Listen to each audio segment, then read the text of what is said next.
Otep, cher Kamit, nous sommes vendredi et je vais comme ça répondre aux questions que vous avez posées au cours de la semaine. Je vois il n'y a pas trop de questions et je vais faire l'effort pour que la semaine prochaine il y ait assez de questions. Voilà, donc je sais ce qu'il y a à le faire. En fait, je vais juste faire plus de vidéos et je pense que ça fera qu'il y ait plus de questions.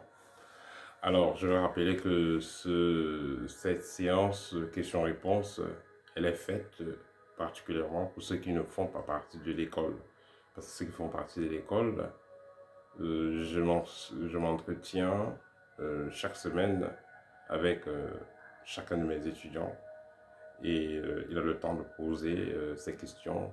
Donc, le suivi est assez concret en ce qui concerne ceux qui font partie de l'école. Mais la possibilité de faire partie de l'école, je l'ai mis sur pied ce forum pour pouvoir échanger avec eux. Je parle ici des internautes. Et je me suis aperçu même récemment que nous avons dévoré les 10 000 abonnés. Donc ça aussi, j'aimerais remercier ceux qui s'abonnent. J'aimerais remercier ceux qui partagent nos vidéos. Voilà. Alors, je laisse toujours mon numéro. Bref, je laisse généralement mon numéro. La plupart des cas, je laisse mon numéro dans l'espace réservé aux commentaires de la vidéo afin que ceux qui ont besoin soit d'un service, d'une consultation spirituelle ou un scanner, ceux qui ont besoin euh, de commander l'un de mes livres, Libre ou Art ou d'un autre service afin qu'ils puissent me contacter directement. Voilà, si vous avez des questions qui concernent l'une de mes vidéos, ou même qui concernent votre développement spirituel, vous pouvez les poser sur l'espace réservé à la barre de... pardon, sur l'espace réservé aux commentaires en bas de l'une de mes récentes vidéos, parmi les 3 ou les 4 dernières vidéos, et je me ferai donc le plaisir le vendredi de répondre à ces questions. Si vous avez vu que je n'ai pas posé la question, peut-être c'est mal posé, ou alors tout simplement reposer la question une autre fois en bas d'une autre vidéo, et à coup sûr je répondrai à cette question. Alors, la première question, une personne ici dit qu'elle rêve de serpents, mais les serpents n'attaquent pas. Voilà, donc les serpents symbolisent le pouvoir et l'énergie se déplace de façon ondulatoire, hein, un peu comme nos cheveux sont crépus et c'est roulé. Si on arrache un cheveu depuis la racine, vous allez voir que c'est bizarre, voilà. Donc c'est exactement comme ça également que l'électricité circule, ça ne va pas comme ça. C'est toujours comme ça, ondulatoire. Donc le serpent peut symboliser, puisque ça symbolise la force, ça symbolise l'énergie. Vous avez vu même que ce soit dans la Bible, par le serpent de Moïse et tout ça, serpent de Pharaon, les sorciers de Pharaon.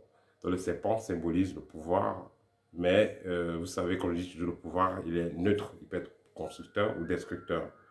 Donc ça peut être un puissant serpent euh, dans le but de développer, ou ça peut être dans le but de détruire. Voilà. Alors, rêver de serpent qui n'attaque pas, ça va tout simplement symboliser un certain pouvoir spirituel, ça peut symboliser la naissance des jumeaux, parce que moi, par exemple, euh, à ma naissance, mon papa, quand il allait courir le matin, il a vu des serpents qui sont tombés devant lui physiquement, 2 serpents qui sont tombés et qui se sont détachés. Il a vu ça quand il partait le matin. D'autres gens peuvent le voir physiquement, comme ils peuvent le voir dans des rêves. Donc le serpent est assez initiatique. Surtout c'est pas un serpent qui attaque. Voilà, donc il n'y a rien de mauvais en cela.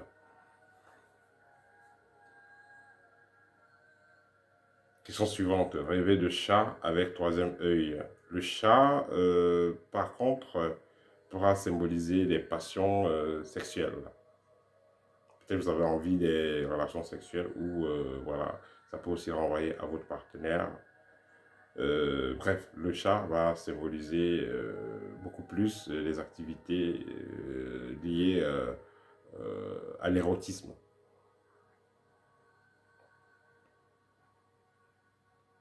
Alors, la personne ici a parlé de l'âme jumelle. Je vais rappeler que j'ai parlé une fois de l'âme sœur, la flamme jumelle. et l'âme jumelle. L'âme jumelle, tout simplement, va renvoyer à une âme qui est censée être liée à la vôtre, qui est censée compléter la vôtre. Mais l'initié ne va pas trop se focaliser sur cela. Il va se focaliser plutôt sur sa réalisation personnelle. Parce que quand vous êtes à l'aise avec vous-même, vous êtes déjà complet vous-même. Dans ce cas, quand vous serez avec une autre personne, vous allez mieux, vous serez mieux ensemble. Or, si vous êtes incomplet, attendez que l'autre vous complète. Dans ce cas, vous ne serez pas déséquilibré, vous serez dans la dépendance. Or, dans l'amour, il faudra la liberté. Il faudra être libre sur tous les plans. Il faudra être libre. Dans un amour sain, pur, il y a de la liberté.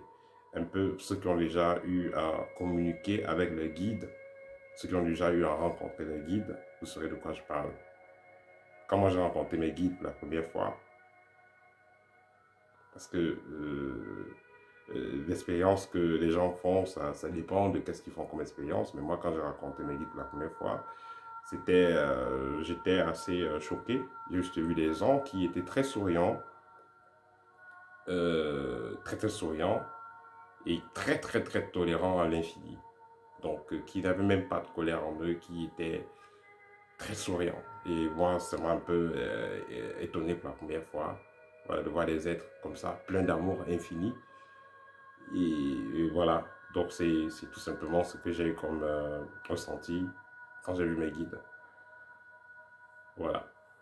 Alors, pour continuer, rêver de se marier avec son copain. Rêver de se marier avec son copain. La personne veut savoir si déjà rêver de se marier, c'est mauvais. Si vous rêvez de vous marier, effectivement, ce n'est pas le bon augure. Mais si vous rêvez de vous marier avec votre copain, ça peut être tout simplement être prémonitoire. Il faut voir vous êtes quel type de personne, est-ce que vos rêves se réalisent souvent, ainsi de suite. Vous pouvez bien rêver de vous marier avec votre copain, après vous marier avec votre copain physiquement. Voilà. Donc, ce n'est pas forcément négatif. C'est négatif quand vous rêvez de vous marier, tout simplement, avec quelqu'un que vous ne connaissez pas ou avec quelqu'un dont vous n'avez même pas l'intention de vous marier et que vous ne pouvez jamais accepter de vous marier logiquement. Par exemple, vous rêvez vous marier avec votre propre papa ou avec votre propre oncle. Voilà, là, ou avec votre propre maman ou votre propre tante. Là, c'est un rêve très négatif. Mais si vous rêvez tout simplement vous marier avec votre copain que vous aimez, vous dites bien votre copain, vous êtes avec lui parce que vous êtes à l'aise avec lui. Dans ce cas, ça peut être tout simplement un rêve prémonitoire. Voilà. La question suivante, ça concerne ma dernière vidéo sur mon parcours. L'ordre dans lequel j'ai été, l'ordre Kamit, voilà, l'ordre africain dans lequel j'ai été, est-ce que c'est Kamit? C'est la façon de savoir. Je vais dire que c'était pas Kamit, c'était africain. C'est un ordre africain. Et je vais dire d'origine de l'Afrique centrale, mais ce n'était pas Kamit parce que les êtres qui sont derrière cet ordre-là, c'est des êtres très nocifs. Voilà, donc c'est pas matique, c'était pas une voie matique. Tout ce qu'on disait, tout ce qu'on faisait comme expérience avait l'impression d'être bien, constructeur, mais au fond c'était tellement nocif déjà pour l'ADN et pour le fonctionnement de tous les différents centres énergétiques. Bref, dans tous les cas, c'était terrible. Et imaginez donc vous entrez dans un ordre et puis vous faites des prières en langue africaine même pas en français. Et après, vous commencez à ressentir des présences dans votre maison, vous commencez à vous retrouver dans d'autres dimensions. En fait, vous faites tout simplement posséder. Et voilà, là c'est très si vous êtes branché à autre chose, à des choses que vous ne maîtrisez pas, vous faites utiliser, là c'est très nocif. C'est pourquoi je dis toujours que il faut faire très attention aux êtres que vous appelez, même si on vous dit que c'est les êtres africains, même si on vous dit que c'est les êtres de chez vous, faites très attention. Laissez les choses venir naturellement, travaillez sur vous, Le moment venu, s'il y a des êtres qui veulent travailler avec vous, ils viendront se présenter et proposer vos services. Ce sera à vous d'accepter ou de refuser. Vous n'avez pas besoin d'être à la course des esprits. Ce que beaucoup de gens, des dirigeants politiques ont toujours passé le temps à faire en Afrique. Et pour finir, ça a été catastrophique parce que voilà, des gens passent le temps à contacter des maîtres, contacter des écoles, contacter des loges pour acquérir des pouvoirs et autres, mais pour finir, la vie est catastrophique parce qu'il faut gérer tous les esprits qu'ils ont pris. Or, vous êtes déjà né avec des entités supposées vous assister, vos ancêtres, vos guides. Comme j'ai parlé tout à l'heure, les êtres avec une joie infinie. Tandis que les ancêtres peuvent être un peu plus sérieux. Voilà. Tandis que les guides, voilà, ils sont très très très souriants. Et il y a des êtres aussi qui pourraient vous contacter dans le cheminement. Et vous allez voir, ces êtres-là sont toujours en train de s'amuser. Je ne sais pas si ceux qui m'écoutent, si parmi vous, d'autres ont eu à rencontrer des gnomes, c'est un type de gnome, parce qu'il y en a qui sont trop sérieux aussi. C'est un type d'entité, vous allez voir, quand vous êtes en une vibration assez haute, vous allez rencontrer des êtres qui vont ressembler même à vos guides, assez souriants, toujours en train de s'amuser, toujours en train de jouer. Et comme je l'ai dit toujours aux étudiants, j'ai rencontré beaucoup de présences invisibles, entre guillemets, mais pour moi c'était visible parce que je pouvais les voir, qui aiment jouer au cache-cache, voilà, au cache-cache, comme des enfants. Donc ils aiment, ces entités aiment se comporter comme des enfants, toujours en train de rigoler, en train de jouer, en train de se cacher, et voilà.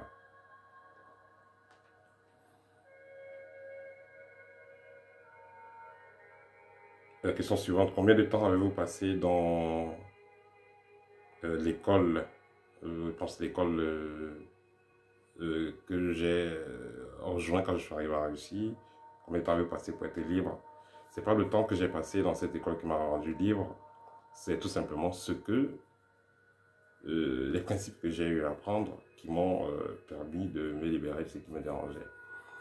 Et je vais rappeler qu'il y a une bonne partie de nos connaissances karmiques qui sont dissimulées par certains de nos anciens ou alors qui ont même été perdus ou qui sont partis ailleurs.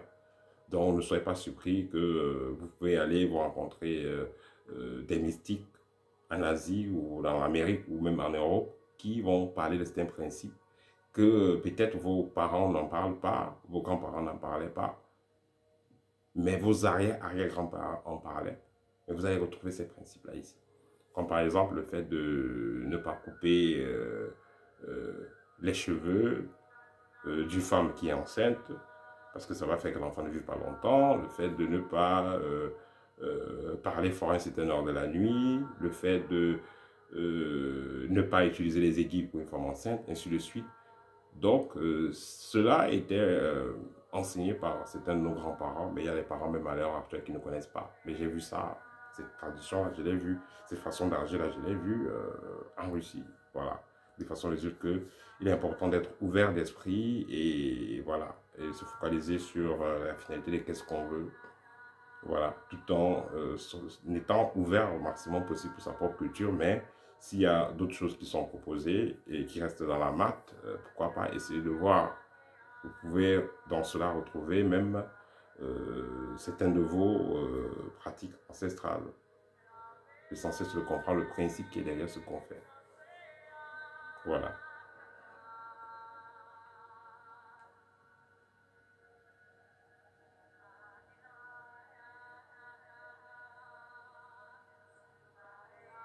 Question suivante. Pourquoi est-ce que l'initiation des autres crée le tort à d'autres personnes? Vous partez vous initier, après d'autres personnes ont des problèmes. Déjà, il y a des gens qui vont être jaloux quand vous vous initiez. Ça, c'est une réalité. Ils vont être jaloux du fait que ils veulent garder cette connaissance eux-mêmes. Ils veulent être au sommet de la pyramide. Et puisque vous voulez donc prendre l'escalier pour aussi grimper, ils sont contre et peuvent faire...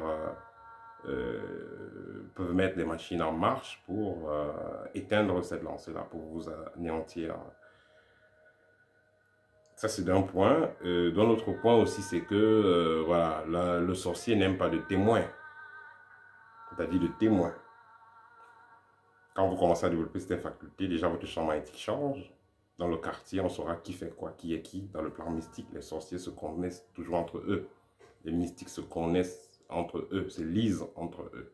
Donc là, maintenant, vous traversez le commun des mortels et si vous n'êtes pas bien préparé, ben, vous devenez la personne à battre parce que quand les sorciers vont aller manger quelqu'un dans la nuit, ils vont vouloir faire des choses, vous allez voir, et ils ne veulent pas de témoins. Soit ils vont veiller à ce que cela soit bloqué. Si vous avez un parent qui est aussi dans ce type de choses, il va faire tout pour vous bloquer. Parce que c'est une façon de vous protéger. Parce que s'il ne... c'est ce qu'il va se dire. De façon pour lui de se dire qu'il vous protège. Parce que si, vas-y, s'il ne le fait pas, vous serez à abattre. Parce que vous allez voir des choses et vous serez en danger.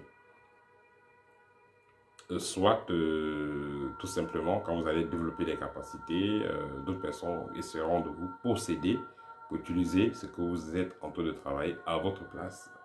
Voilà, ça c'est des possibilités. Donc, c'est pourquoi il est important d'avoir un suivi. C'est le danger qu'il y a dans l'auto-initiation. C'est pourquoi il est important d'avoir un suivi. Même si vous prenez, choisissez l'auto-initiation, il faudra que vous échangez de temps en temps avec quelqu'un qui comprend mieux ce que vous voulez faire afin d'éviter certains pièges. Parce que voilà, c'est, comme on dit souvent, si vous voulez arriver à une rose, il faut comprendre qu'il y a des épines.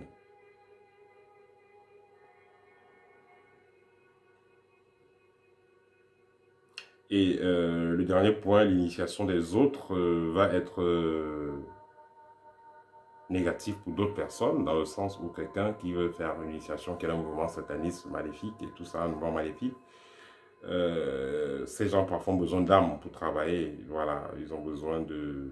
Voilà, ils vont sacrifier d'autres personnes pour les utiliser dans le plan invisible. Donc, plus il va monter, plus il va sacrifier les gens qu'il va utiliser dans le plan invisible. Ça, c'est quand quelqu'un d'un mouvement sataniste ou maléfique, appelez ça ce que vous voulez. Voilà, donc voilà, c'est le rapport qu'il y a entre l'initiation d'une personne et les autres qui lui entourent. Et certains mouvements initiatiques vont agir comme des grands arbres, mais dans le sens où ils vont envoyer les racines le plus loin possible pour absorber et prospérer. Et ici, ils vont utiliser les personnes. Vous allez retrouver ça beaucoup dans certaines loges, les loges les plus populaires là. Ils vont utiliser l'énergie des autres, les gens qui sont aux alentours, pour pouvoir atteindre leurs objectifs. Là aussi, c'est critique parce que finalement, la chute est toujours là. Et ces gens-là finissent toujours pas finir mal parce que vous avez pris ce qui ne vous appartient pas. Vous avez pris l'énergie des autres pour prospérer et là, vous finissez par payer cher. Tandis que celui qui est dans une voie matique va plutôt utiliser l'énergie cosmique qu'il va utiliser pour réaliser son objectif et aider son entourage à évoluer.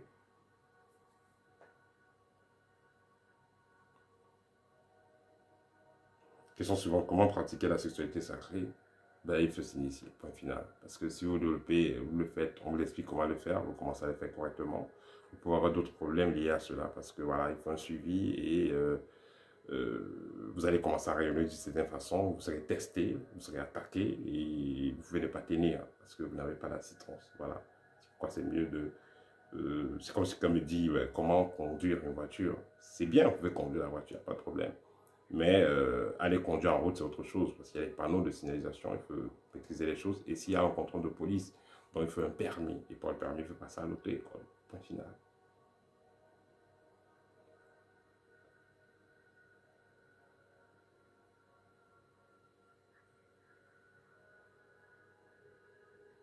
Peut-on atteindre une personne physiquement si on ne peut pas l'atteindre mystiquement? Bien entendu, on peut essayer de vous empoisonner mystiquement. Dans le plan astral, on vous fait venir quelque part, on vous fait manger. Si vous ne mangez jamais, ils peuvent donc venir physiquement. On vous invite à une fête physiquement. On fait des incantations sur une nourriture. Et vous allez manger avec les autres. Personne, ça ne va toucher personne, ça ne va toucher que vous. Parce que l'entité était préparée pour vous, ça ne va toucher que vous. Et c'est vous qui allez subir les conséquences. Là, on vous a touché physiquement. Et ça va impacter mystiquement. Vous allez faire les scanners, tout, on ne va rien. Voilà. Je vous parle parce que j'en ai été victime. J'ai expliqué ça dans ma vidéo précédente. Voilà. Donc, c'est la réalité. On peut ne pas pouvoir vous atteindre spirituellement et on le fait physiquement. C'est très possible. Même peut vous faire saluer, quelqu'un peut travailler des produits sur lui, vous salue. Quelqu'un peut verser les produits devant votre maison, vous traversez. Quelqu'un peut lancer les choses en bas de votre voiture, devant votre maison, derrière votre maison, et vous passez à tout cela physiquement, ça vous atteint, donc c'est possible. On peut toucher, on peut atteindre quelqu'un physiquement. Mais la protection qui sera avec, ça sera donc votre capacité d'interpréter les énergies de façon physique, de lire les auras, votre capacité aussi votre fonctionnalité avec votre troisième œil et votre connexion avec vos guides. Parce que vous avez une bonne connexion avec vos guides, ils vont vous avertir avant. Et vous allez éviter tout simplement le problème.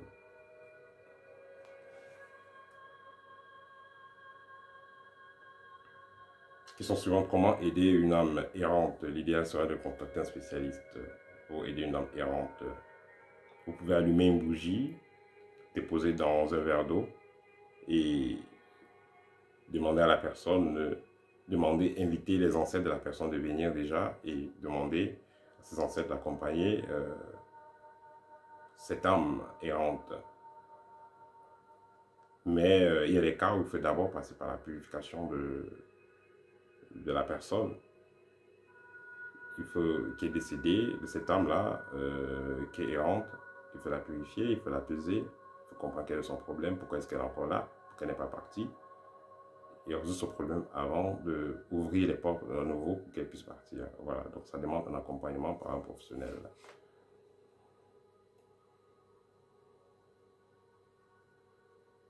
Comment éviter le partage des énergies pendant l'acte sexuel? Impossible.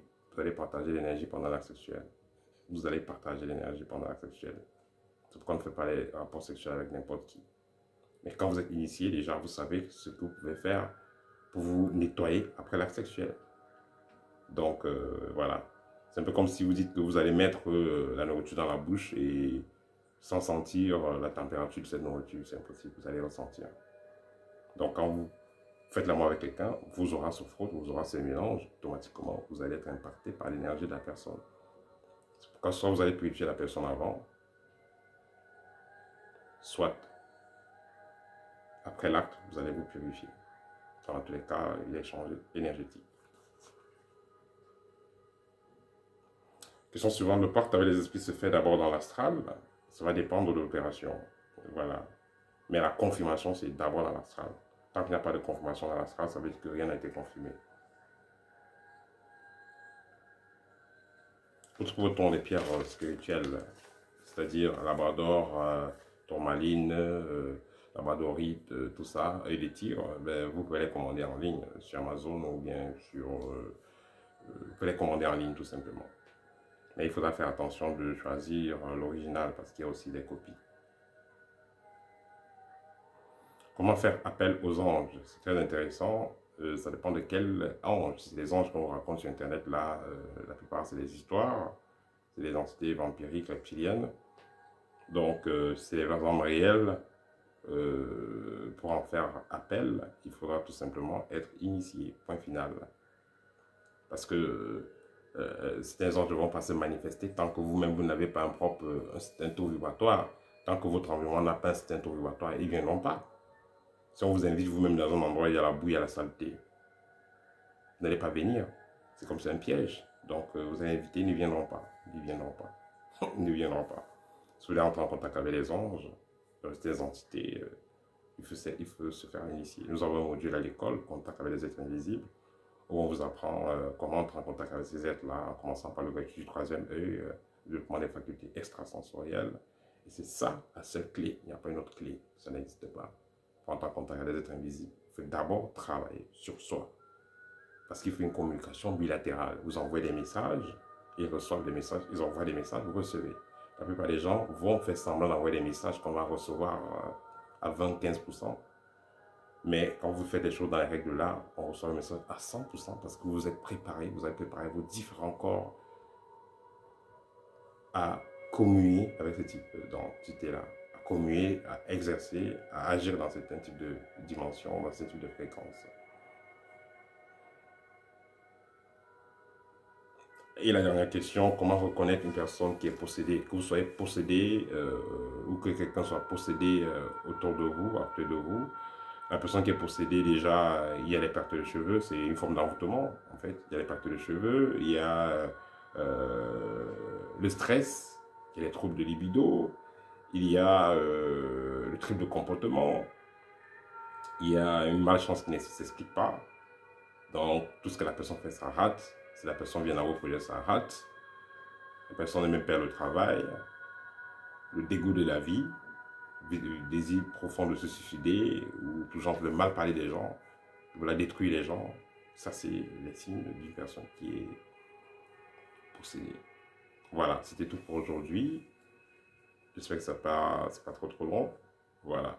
Donc, si vous avez besoin d'une consultation, n'hésitez pas, que ça concerne l'un de vos rêves, que ça concerne votre vie spirituelle, vie active, que ça concerne une initiation que vous faites ailleurs, dans une école, dans une autre, vous voulez savoir qu'est-ce qu'il y en est, est-ce que c'est bien ou pas, n'hésitez pas, contactez-moi, que nous puissions nous arranger pour trouver une heure et nous pourrons faire, que nous puissions en faire cette consultation-là.